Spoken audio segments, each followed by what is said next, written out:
근로하는 기간 동안 돈을 과도하게 벌어야 된다는 그런 압력을 낮출 수 있는 이제 그런 형태의 정책들을 써야 되고, 저는 그거를 연금부터 시작해야 된다라고, 내가 만들어내는 제품 서비스를 시장 가격으로 팔 수 있는 무언가를 발굴하려고 끊임없이 노력을 하시라는 그런 말씀을 드리겠습니다.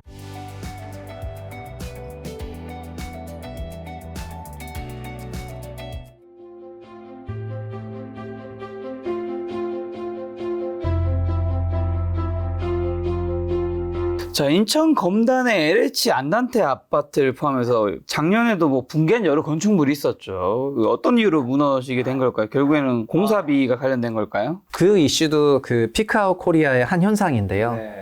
공사 관련 인원이라든가 이런 부분이 이제 사람들이 많이 줄어들고 업무 강도가 올라가고, 그다음에 관리 포인트가 많아지고, 그러다 보니까 이제 그런 문제점들이 나오고 있거든요. 그리고 우리나라가 꼭 건설 현장뿐만 아니라 조선이나 원전이나 약간 여러 부분에서 시니어들이 너무 많아지면서 그 새로운 그 일을 배우는 사람들이 적어지고 있어요. 그래서 지금은 우리가 어떤 분야에서 기술이 있다, 사람을 통해 가지고 그게 이제 승계가 되고 있다라고 하는 분야들이 맥이 끊기는 데가 많이 나오고 있는데, 그런 것들이 이제 피크아웃 코리아의 한 현상이거든요. 맥이 끊기는 겁니다. 어떤 분야에서 몇 개를 제외하고는. 그래서 건설, 뭐 조선, 지금 소위 중공업류들, 그 다음에 중화학류들, 이제 그런 여러 형태의 산업들이 이제 맥이 좀 끊기는 그런 시기가 되지 않을까. 이렇게 끊기면 어떻게 되냐면은 그런 인원들을 결국은 데리고 오거나 해야지 돼요. 그래서 그거를 다시 올리기가 되게 어렵거든요.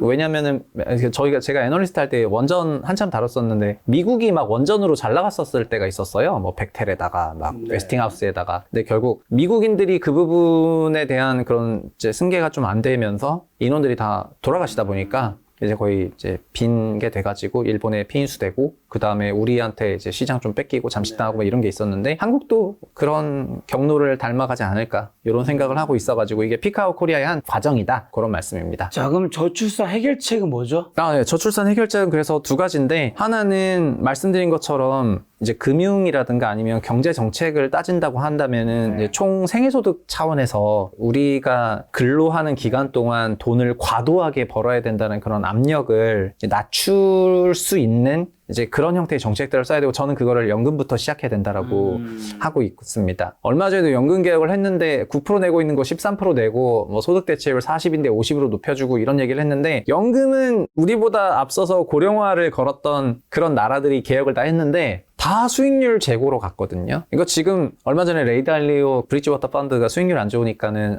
몇몇 주에서 연금 뺀다 이런 얘기가 나왔는데, 그런 연금들 다 사모펀드에 넣어가지고 일드 높이려고 자산 배분해가지고 넣고 있는데, 우리는 그 연금 수익률의 목표치 자체가 너무 낮고, 연금 수익률 제고를 한다는 생각도 별로 없고, 그냥 국내 주식 딱 넣어놓은 다음에 연금 가지고 국내 기업들을 통제한단 말입니다. 의결권이 갖고 있으니까 뭐 진짜 사장 바꾸자, 뭐 이런 거잖아요. 뭐 그러면은, 그래서 이게 완전 전 근대적인 방식으로 연금이 국내에 많이 운용이 되고 있어가지고, 그래서 연금을 이제 정말 수익률을 제고하는 방식으로 이제 좀 짱짱하게 돌렸으면 좋겠고, 그런데 캐나다도 자국 자산 많이 갖고 있다가 전부 해외로 돌렸거든요. 그러면서 연금 수익률이 폭발적으로 늘어나가지고 막 사람들이 연금 더 납부한다고 난리예요. 그래서 그런 좋은 방식으로 가는 게 맞지, 지금처럼 막 90년대생들한테 너네 뭐 나중에 2050년 정도 되면은 그때는 월급의 40%씩 내야 됩니다, 이런 얘기하면 누가 여기서 그 돈 벌고 싶겠습니까? 그래서 연금 제도부터 개혁을 하고 어느 정도 연금이 좀 받쳐준다는 생각을 하게 돼야지 약간의 여유가 있지 않을까, 이렇게 생각을 해서 뒤에서부터 와야 되고요. 두 번째는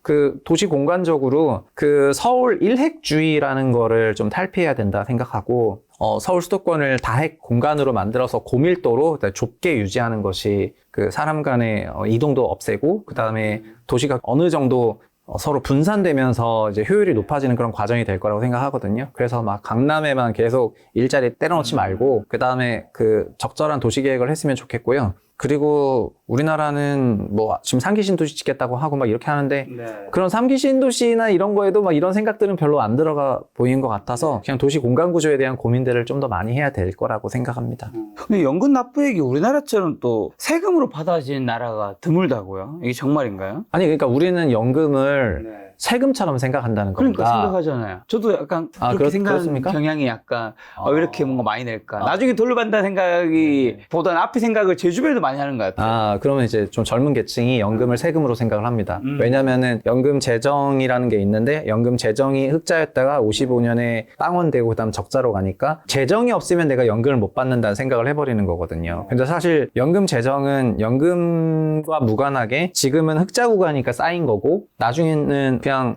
빵으로 가거나 이제 그다음부터는 계속 빵일 수가 있는 건데 유럽에서는 재정 없는 나라도 많거든요. 근데 그 재정이 있어야만 연금을 받을 수 있다는 그런 이제 인식 속에 재정 없으면 나 연금 못 내. 그럼 나 이거 내금 지금 내고 있는 게 세금이구나. 이런 인식인 것 같고요. 근데 저는 그래서 그 재정이 천조나 있는 게 지금 기회일 수도 있어가지고 뭐 그 돈을 제가 만약에 연금 운용한다 그러면은 연금을 지역별로 좀 나눠가지고요.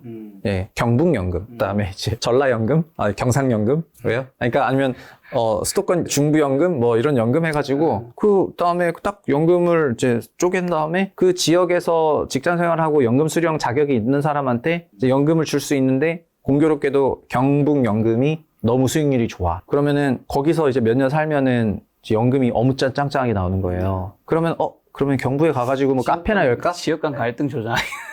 아니요. 연금 수익률은 경쟁과 경합을 붙여도 돼요. 네네. 근데 물론 이제 이건 약간 일부 그런 건데, 근데 우리는 그 연금을 막 수익률을 높인다는 그런 거를 막 위험자산 사고 이러면 없어지면 어떻게 이러고 있는데, 사실 그런 논의는 거의 한 15년 전에 국민연금이 주식 살 때도 똑같은 논의가 있었거든요. 이쪽으로 가야 한다. 맞아요. 그래서 그 연금을 개혁하는 거가 이제 시작이라고 생각합니다. 정말 궁금한 거 한 가지가 저출산 이제 고령화 시대, 한마디로 지금 적게 일하고 더 오래 사는 시대, 그리고 부양하는 이제 세대도 좀 줄어드는 세대잖아요. 어떻게 노후 준비해야 될까요? 제가 얼마 전에 김 작가 TV에 거의 최초로 네. 김 작가의 하루 일상 다큐를 봤습니다. 공개했었거든요. 네. 그게 한 1시간짜리 영상인데 그 영상을 많이 보신 분들이 막 좋은 댓글을 막 일단 남겨주셔서 너무 감사드리는데 그 중에 인상 깊었던 댓글이 네. 이렇게 살고 싶지 아니 뭔가 네. 200만 유튜버가 되면서 경제 자유를 얻었는데 하루가 너무 열심히 산다라는 거였는데 근데 뭐 전 거기서 하고 싶은 얘기가 이어진 건데 한 가지는 일단 그 하루가 평소보다 좀 더 바쁜 날이었고 네. 두 번째 하고 싶은 말은 그럼에도 불구하고 제가 어떻게 사는지 대충 이제 대표님 아시잖아요. 네네네. 그래서 불구하고 저는 열심히 살거든요. 네. 그 이유 중에 하나가 야 제가 언제까지 이 체력으로 네. 일할 수 있을까 그렇죠. 그 생각을 해요. 네, 그럼 이제 저를 누구 자르는 사람은 없지만 이 똑같은 체력으로 70세까지 일할 수 있는 건 절대 아니잖아. 네네. 이렇게 해봐야 뭐 50대 넘어가면 이제 체력이 꺾일 거고 그럼 지금 이 체력으로 일할 수 있는 건 한 7년밖에 안 남았는데 네. 그래서 저는 노후 준비 나중에 또 어떤 일이 생길지 모르잖아요. 사실 인생이라는 게 자녀가 한 명일 수도 있고 세 명일 수도 있고 가족에 여러 가지 사건 사고가 터져서 돈이 많이 필요할 수도 있고 이러니까 그래서 일단 내 체력에 닿는 한에서는 좀 열심히 살아야지 노후 준비도 할 수 있지 않을까. 저는 제 삶에 약간 어떤 그 정답이라고 하면 그렇고 네. 전 저만의 정답은 정했거든요. 네. 그러니까는 우리는 어쨌든 그 자본주의 시대를 살아가고 있는데 그러니까. 자본주의 시대는 기본적으로 상품 서비스 구매에 자본이 들어가요. 그러니까. 그리고 우리가 자본을 벌어들이는 방법은 두 개밖에 없어요. 내 시간을 써가지고 자본을 벌어들이는 거고요. 그래서 엔잡러도 그냥 시간을 더 쓰겠다는 시간을 더 쓰는 거거든요. 거죠. 더 써서 그냥 자본을 더 많이 벌어들이겠다는 겁니다. 근데 나는 시간이 24시간밖에 없는데 그거를 더 써서 벌어들이고 있는데 만약에 진짜 시스템이 내가 사야 되는 상품과 서비스를 계속 비싸게만 만든다면은 그건 진짜 혁명해야 되는 거고요. 근데 거꾸로 내가 아까 사야 되는 도시에 여러 가지 기능이 있다고 했는데 그런 기능들과 그런 서비스들이 이거는 인간이 누려야 되는 거다 보니까 결국 다 비용이 되는 건데요. 그거를 제공받는다면은 그 부분에서 나의 부담이 내려가는 거거든요. 근데 여튼 그래서 저는 국가의 전반적인 방향성은 그런 부담을 낮추는 방향으로 가야 되는데 개인은 어떻게 푸는 게 맞냐면은 네, 잠깐만요. 근데 돈을 버는 방법은 시간이랑 하나 뭔데? 두 가지밖에 네, 없어요. 두 번째는 시간을 쏟는 게 아니라 간단한 건데 이거는 그 자산을 갖고 있는 겁니다. 그렇죠. 근데 자산도 왜 올라가냐면은 자산이 시간을 먹으니까 올라가거든요. 맞습니다. 결국 시간이 제일 중요하죠. 그러니까 시간이 모든 가치의 근간입니다. 그리고 내가 만들어내는 제품과 서비스가 시장 가격으로 내가 뭔가 판매를 할 수 있을 때는 그때는 내가 약간 준 자본주의에서는 자본가의 포지션을 갖게 됩니다. 그렇죠. 근데 내가 만들어내는 제품과 서비스, 만약에 노동이라고 해볼게요. 이런 노동이 이제 고용주의 제품과 서비스에 들어가는 원가라고 된다면은 저는 이제 소위 피고용인 노동자가 되는 거잖아요. 그래서 영상을 보시는 분이 그 자본을 늘리는 방식으로 생각한다면은 어딘가에 소속이 돼서 일을 할 수밖에 없기 때문에 피고용자의 입장이긴 하지만 내가 사회에 그 가치를 만들어내고 효용을 만들어내는 제품과 서비스를 이제 생산을 하는 그런 시도를 하셨으면 좋겠다는 이런 생각이 들고요. 근데 여기서 이제 그 삶의 그 방식들이 나오게 되는 건데 저는 이렇게 미래가 불안하면 불안할수록 돈을 벌어들이는 시간만 중요해지고 돈을 벌어들이지 않는 시간들에 대해서 가치를 낮게 치고하는 게 이제 문제가 된다고 생각하거든요. 그렇죠. 그건 또 문제죠. 예를 들면은 가족이랑 보내거나 친구랑 보내거나 나 자신에게 휴식을 주거나 맞아. 휴가를 가거나 이렇게 리프레시를 하는 것도 굉장히 중요한 건데 중요한 거죠. 근데 자본을 벌어들이지 않기 때문에 사람들이 이거를 안 쓰면서 이쪽으로 시간을 많이 배분하게 되고 그래서 돈을 좀 벌었다고 칠게요. 그럼 어떻게 되냐면은 나중에 이쪽으로 가려 그러면은 이미 늦었죠. 엄청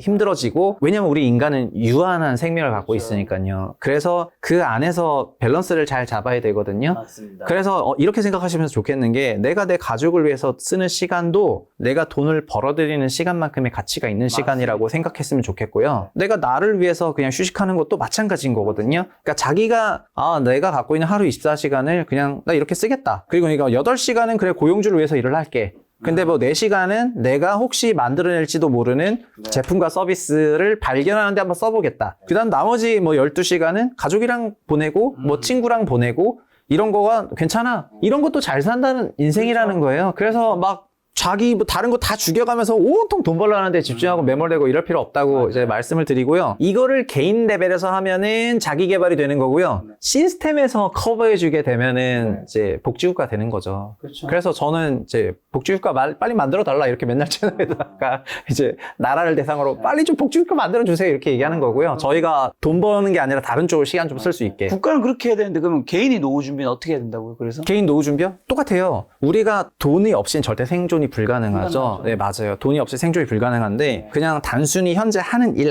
그 하나만 해서는 앞으로는 더 생존이 불가능해져요. 그냥 일 하나만 해가지고는. 왜냐면은 내가 노동자 포지션에서 내가 사회에 제공하는 노동력의 대상으로 연봉을 받고 있는데 이제 그거 하나만 가지고서는 이제 결국 벌어들이는 자본이 작아진다는 거예요. 그러니까는 내가 만들어내는 제품 서비스를 시장 가격으로 팔 수 있는 무언가를 발굴하려고 끊임없이 노력을 하시라는 그런 말씀을 드리겠습니다. 네, 그걸 발견하게 되면은 과거보다는 훨씬 더 이제 풀릴 거고요. 김 작가 같은 경우에도 김 작가님이 지금 이 채널도 그냥 쌓인 게 아니라 몇 년이 5년 반 쌓여가지고 지났습니다. 예, 여기 이제 5년이라는 시간이 누적돼가지고 이 효과가 난 거지 5년 전부터 이 정도는 아니었잖아요. 맞습니다. 네, 그러니까 이걸 마치 5년 전부터 그렇게 잘 번 게 아니라 밑에서 이렇게 완전 기면서 올라와가지고 이렇게 온 이런 건데 식으로 갔죠. 맞아요. 그래서 그 시간을 계속해서 들이다 보니까 아까 시간 가치가 쌓여가지고 이렇게 올라온 거거든요. 미래는 제가 무슨 말씀 드리고 싶냐면은 지금 만들어내는 생산, 예를 들면 영상이라고 하면은 영상의 사회적인 효용이 높잖아요. 사회적인 효용이 높은 만큼 이제 지금 쓰는 시간은 과거에 그 누적된 시간 위에서 거인의 어깨 위에서 그 제품 서비스를 만들어내면서 높은 가치를 만들어낼 수 있어가지고 이 유튜브를 더 이상 안 하신다 하더라도 계속해서 그걸 생산할 수 있을 거예요. 그러니까 시청자분이 원하신다면 네. 언제나 여러분의 유튜버 김 작가가 되겠습니다. 아니, 그러니까 유튜브를, 어쨌든, 유튜브는 그런 장점이 있는 것 같아요. 제가 느끼기에는. 그래서 막 너무 막 그렇게 이제 매몰차게 자기 시간 하지 마시고, 뭐, 저랑, 아니면 뭐 저희 주변 사람들이 가족이랑 뭐 이렇게 시간 잘 보내시고, 책도 내셨잖아요.